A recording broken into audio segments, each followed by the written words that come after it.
Hello and welcome back to my channel. If you're new, welcome. I talk about webtoons, manga, fanfiction, and shows that I remember existed and kind of forgot about. Today's video is about the Hobbit fanfiction because I recently rewatched it and I was like, oh yeah, I have fanfiction of these. And some of them I caught up on and I added new ones.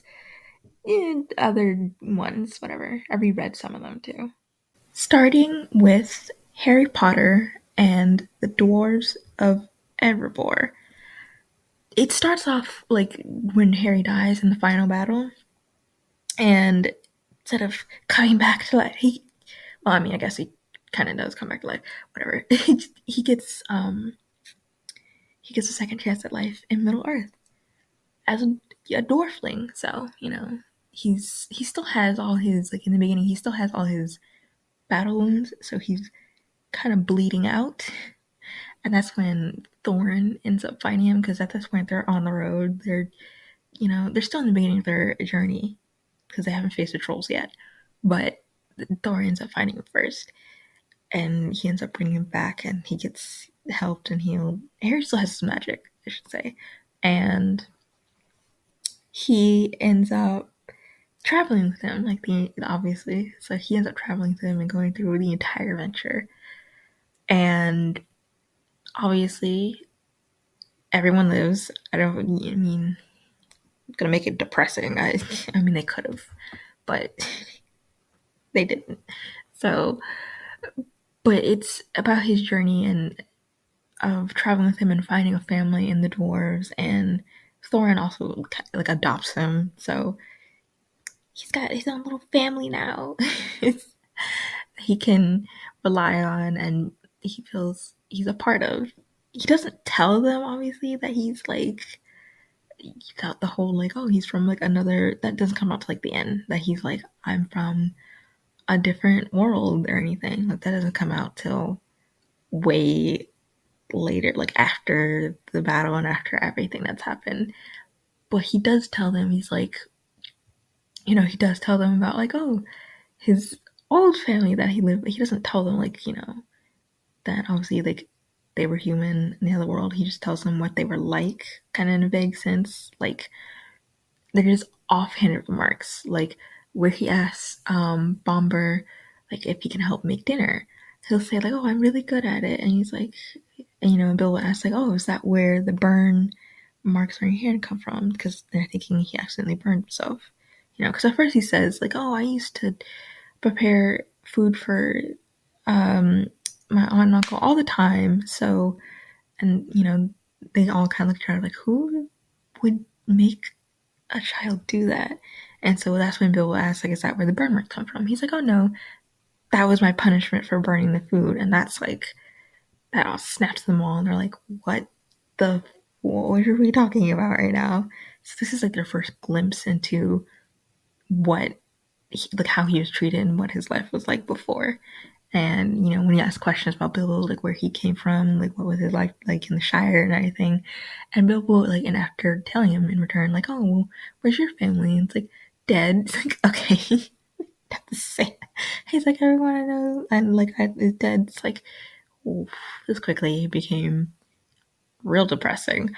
So it's like it quickly became super depressing after that, and you start crying afterwards because I mean, some people he'd take care of are dead, so it's not great. A priestess for Middle Earth. This one is obviously has to do with Inuyasha and the Hobbit crossover. So we start with Kagome. This takes place after the whole adventure's done, a couple years afterwards, and the Shigan jewel has I guess fused with her, so she's technically, Kagome is now immortal. So, and she is stuck in the feudal era basically, because she made that kind of like in the original, with the ending. She went back to Inuyasha, except this time it didn't really work out.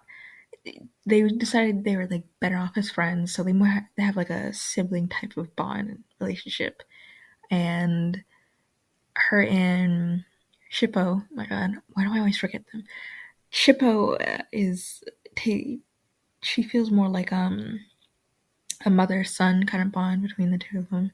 Except now that he's older, he doesn't need her as much, and she her friends definitely have kids, and so they're living their own lives. And Kagome craves a new adventure, like the excitement, the near death. She's like, I want to go on another adventure. Of course, Inuyasha laughs in her face again, and so they end up getting a little argument. But by the end of it, he apologizes and he's like, well, of course, you're not gonna, like, I'm gonna go with you. He's like, you're not leaving me behind. And so let's go, like, decide on another adventure. Except the well, that obviously doesn't really work anymore. The well, suddenly there's like a bright light coming from it. So they rush over to it, and Gome, it gets knocked into it, like she was pushed. And so that's how she's transported. Like, she's even upset about it. She's like, oh, fantastic. This well has like water in it. Because the other one doesn't. But that's how she gets transported to the Middle Earth. And specifically in the Shire. So she ends up staying with Bilbo.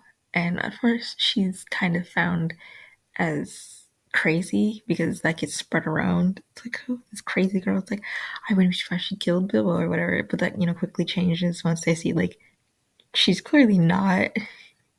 And so they kind of chalk up to be like, oh, she's a little bit disoriented or whatever. But everyone kind of quickly goes to liking towards Kagome. And her and Bilbo kind of have a sibling relationship.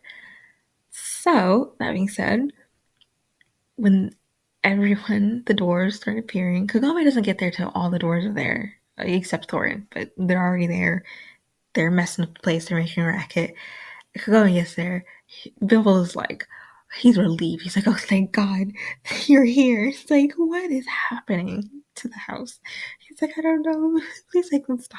So Kagome quickly puts all of them in their places, and it's like, put everything back where you, like, to Nori specifically, like, put everything back you stole. It's like I clean up everything, and then she makes them food because now that we're all cleaned up, and now that we're civilized and have manners and not wrecking the place, so there she quickly, that which becomes like a thing throughout, like she easily puts all of them in their place. And then Thorin gets there, throws a little bit of insult, and always not appreciative towards it because it's like she doesn't like anyone insulting Bilbo. It's like, and then even towards her, it's like, it's like she's the woman can't go on this quest, right? And so, especially because Kagome doesn't really look like much, sure. So Kagome, so she ends up knocking Thorin out, and that's like their first meeting. At some point, because she couldn't take it anymore, she's like, you know what, I'm over. So she ends up knocking him out, and her priestess powers do end up coming in handy later on when dealing with Smog. Oh my god, why am I can never remember how it's pronounced. You know what, dragon, okay. When dealing with him, because they, like, Smog ends up, like, possessing Thorin, so it's like almost having exercise him. So that ends up coming in handy, or playing over Future's powers do, considering it's just cleansing evil. So it helps a lot during the whole battle and how everything kind of ends up going. And I did mention this. So it's Thorin and Kagome obviously are supposed to be a couple because Kagome is supposed to be Thorin's one.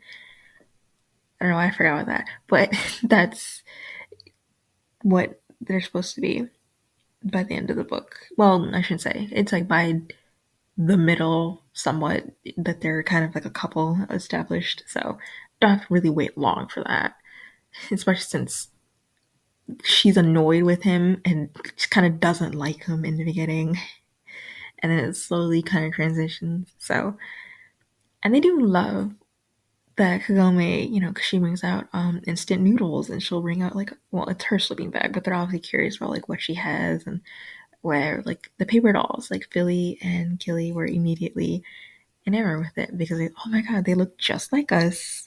They could do, you know, everything that we can. So they were enamored by it. They loved it. And during the whole final battle, like Inuyasha, Shishomaru, Draken, oh my god, what was her name again? Rin. Her name is Rin. I don't know why. I never remember, but they all end up being there during the final battle and they all fight. And obviously, they all fight to, I'm supposed to say prepare. Prepare for what? To defend. To defend Erabor. And it turns out, so Rin ends up being Philly's one, which, thank God we didn't go the route of Rin being with Shishomaru. I still can't believe that was a decision that someone made and was like, yes, this is great. It's not. We didn't need this. Moving on. Uh, and Killy, obviously, it's still Toriel, so. But after the whole battle and everything, we do get like a little epilogue. Well, an epilogue, like the moments after everything, so the whole wedding and how everything is between all of them. And Rin ends up staying with them, obviously, because she's with Philly. So we get the wedding and we get their little happily ever after. I mean, the little epilogue afterward does go into like Lord of the Rings and how Kagome, is immortal. And after an incident where Thorin does briefly die along with Killy and Philly, but Shishomaru ends up bringing them back. Doesn't. So briefly after that, somehow, it's like by the grace of the gods, they make Thorin immortal, so he can live out his life with Kagome, or their immortal lives. So that's why when they step down eventually, as queen and king, they then just wander Middle Earth and travel, and then they get sucked into the whole adventure of destroying the ring. So it doesn't really go into that, but it just says, as like an epilogue of what happened afterwards. A Shot in the Dark is where Bilbo ends up time going back in time, and he fixes, he wants to make sure everyone lives, and he wants to destroy the ring, basically, so Frodo doesn't have to, because he doesn't want his nephew to ever have to go through that again. So he already has his whole plan laid out, and he's like, I'm gonna follow. He's gonna follow it to the best he can. So he gets thrown back in time before when Gandalf asks, in a way, I guess, ask him to go on an adventure. So, and at first they're kind of suspicious of him because like, who is this welcoming, and who is like, the dwarves would say they're suspicious of Bilbo. It's like, who is this welcoming, and why is he like this nice to us? And like during the incident with the trolls, he tells Killy to go back and get the others, and he makes a plan with Philly. So he ends up giving Philly a bunch of poisonous plants, and while he distracts the trolls because they're dumb, he just tells them how to cook them. Um, Philly ends up slipping the plants into the soup, and he's like, "Oh, you should try the soup and do this and that." And so they end up tasting it, and they're not dead, but they're completely incapacitated. It's like you might as well kind of put them out of their misery. And so Philly does because it's not cruel, so might as well. And that's when the others come in and expecting to see like maybe they're like in trouble. They're not. They're completely fine. But that kind of makes them even a little bit more like suspicious and kind of wary of Bilbo because he's not, decided to poison them. Because I mean, like, what do you, instead of like kind of charging head on, but it's like, what do you expect him to do? He's a hobbit. He also has no weapon. Not that he could use it, but what's he gonna do? So, but slowly they end up warming up to him, and Bilbo doesn't really mind the entire time because his goal is just to protect them and to make sure that none of them die. So he doesn't really mind all that much. And um, so a lot of the not the same things happen. They happen differently, but he gets the ring back. That was like he needs that back. But like with the dragon, he does warn Bard of the dragon and like the arrow. It's like you need to get everyone out so that no one dies unnecessarily. Of course, that never happens because Gandalf is there this time, and so he tells them, he's like, oh, as he was, he made it seem like as he was there investigating, he spotted, Smaug's weakness. Also, he already knew it, and so with like an enchanted arrow, Gandalf enchanted arrow, so Killy could fire it at Smaug. But Smaug kind of, he woke up because Bill just intentionally did that, like no use hiding, and he's like, kind of egged him on. It's like you can burn anything. Like, could you like burn this? And it's like the ring. Because he was like, if I don't have to, take a trip to Mordor, just burn the ring. It didn't work. It instead just revealed the writing on the ring, and that's why Smaug was throwing a tantrum because he wanted it. So not great. And so Killy ends up killing him though. Real proud of him, whatever, right? So so the town's not destroyed. They're still poor. Yeah, that hasn't changed, but they're still poor. Um he still ends up stealing the stone. He's like kind of banished for that almost, but he he ends up fighting in the battle, obviously, because Thorin needs to be alive, and so does Killy, and feel like everyone like he needs them to survive. So after the battle, and after he's sure, because Killy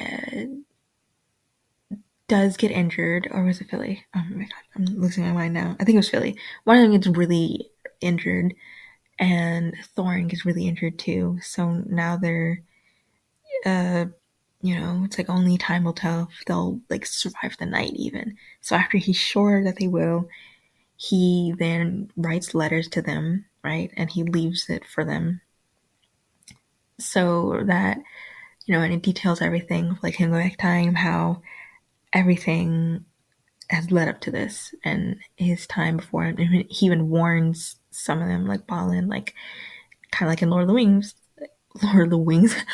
Rings, how you're gonna die, so don't go there. So he ends up writing future warnings to some of them and what they mean to others and to him and to Thorin, especially. He's like, I've loved you for 80 years. I'll love you for 80 more. It's like, I should say this is also like this is a Thorin and Bilbo, pairing, I should say. I should have said that first, but it's a pairing between them. So he's like, I've loved you for 80 years. I'll love you for 80 more.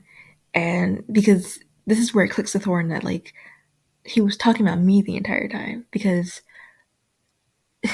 go back a little bit, where he saved Philly and Killy and like he kind of saved them all anyway. He's like, he's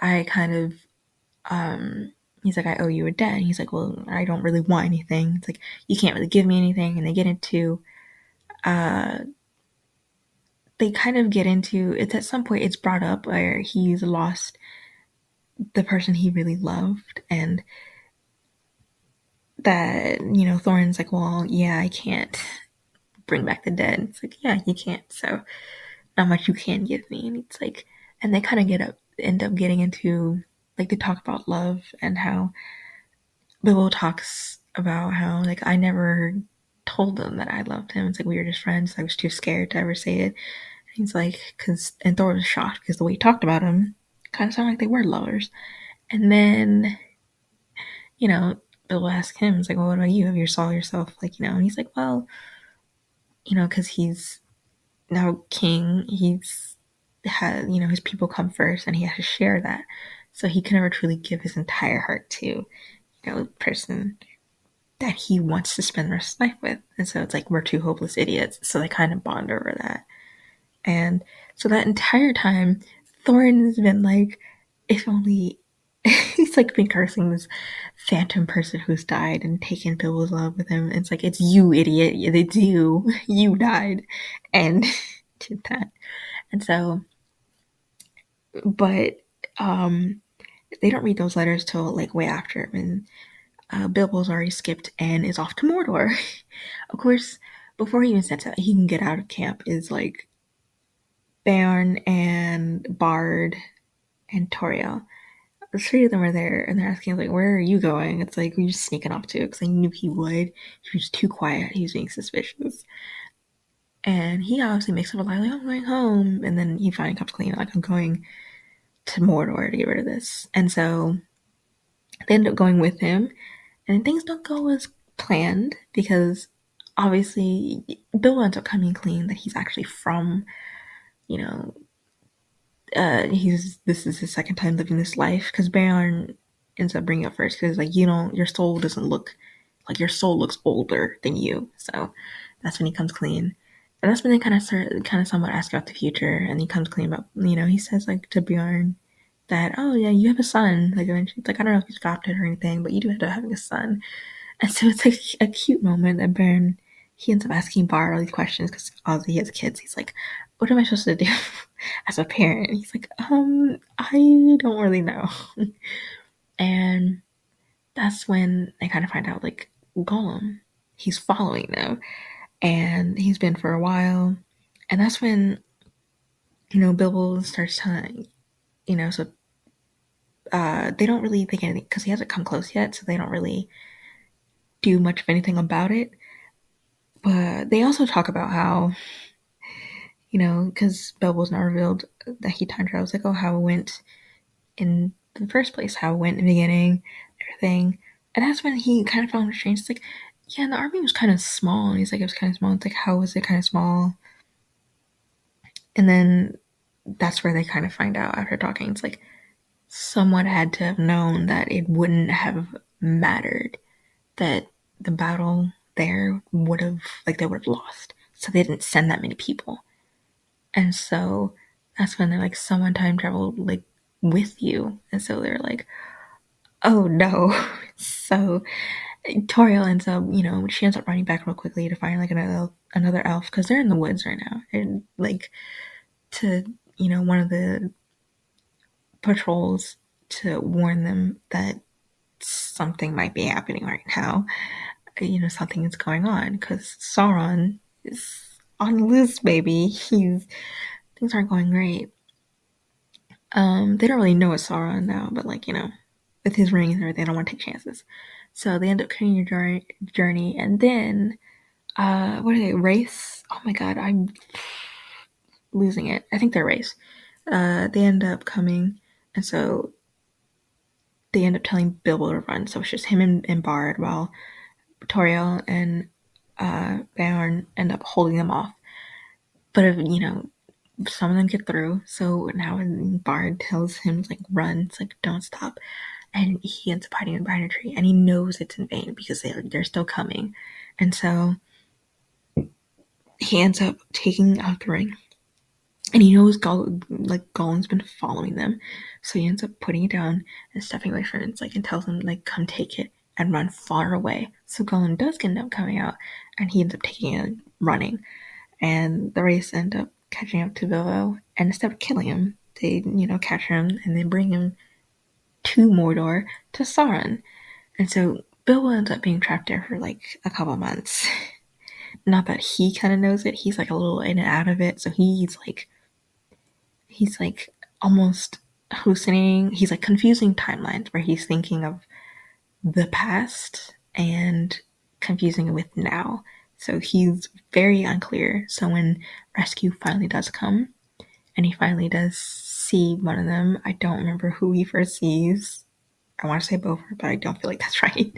But he finally sees one of his dwarves, and they, he's like, oh, like you, like, oh, like everyone died. It's like, what are you talking about? And so, he meets up with Philly, and meets up with, um, I was about to say, Lancelot. That is a completely different series. Legolas. And so, Legolas is there, so they're getting him out of there. And they, he's like, oh, Philly's like, oh, you're alive. It's like, you were dead. It's like, he's like, I don't think I have a home to go back to. It's like, because they're telling him, like, we're going home, Bilbo. He's like, I don't think I have one to go back to. It's like, because, again, he's confusing. And he doesn't know what's even real anymore. So on the way back to Erabor, now they're on their way back home. The dwarves are kind of mad at him because, like, you just kind of took off on your own on a suicide mission, but they end up forgiving him, obviously, because how could they stay mad at him? So they end up forgiving him. And we also learn about what happened to Bard, Toriel, and Beorn. It wasn't great. So Bard and he, because Bilbo goes to visit them. Bard ended up losing a foot, had to be amputated. Beorn ends up losing an arm, and Toriel ends up losing her sight. So not great. And at first, because they weren't there during the rescue, obviously they were halfway dead, but they but they're because they thought that Bilbo had made it because, like, he's here, but then Bilbo tells them, it's like, I failed, I was captured. And that's when they're like worried. They're like, oh my god, are you okay? And so he feels bad because all of it was for nothing, because, like, and Toriel reassures him, like, well, now everyone will know, because everyone knows what the description of Gollum, so now they'll be on the lookout for him, and they'll know that he has the ring, so they know what to look for.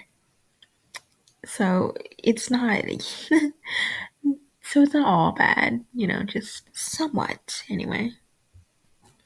An unexpected addition. This one takes place after Erabor has been reclaimed, and now everyone's kind of settling in, rebuilding, and they're getting used to life being back there. Everyone lives, I should say. Everyone lives in this one. And we're with Bilbo. So it turns out Bilbo had to go back to Shire, take care of some things, before he could, stay and live in Erabor. I should say this is also, before I get further, pairing is between Thorin and Bilbo. But Bilbo went back to Shire to take care of some things. And then he unexpectedly ended up coming back with Frodo. Because an accident had happened, so it ended up taking Frodo's parents. So he ended up taking in Frodo. And so on their way back, they're traveling to Erabor. And this entire fanfiction is basically Frodo and Bilbo kind of getting used to, well, more Frodo, but getting used to life in Erabor and how everything is. And how Thorin is trying, somewhat failing. He gets it though, to to court Bilbo. And some things do end up happening. Like, some of the dwarves are trying to take down the Erebor's defenses. They end up kidnapping a bunch of children. Frodo ends up being one of them because, as reassurance so they can get out. So, not great. But, so there's some incidents that do happen, but that it does focus on their life there and Thorin wanting to become, like, an important person to Frodo, and him trying to get his feelings across to Bilbo, and them, because they do end up having a wedding. Because, obviously, they finally cross their feelings for each other. Like, I don't even know how many chapters in. Oh my god, I lost count. I stopped paying attention. I was like, it's gotta be at some point, but I stopped paying attention. But it's life between all of them, and how, now that everyone is alive, and it's peace, somewhat, but peace nonetheless. and how life is there for them.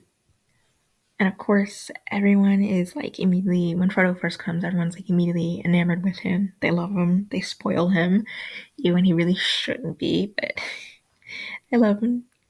That's it for today's video. Thank you so much for watching, and until next time, bye!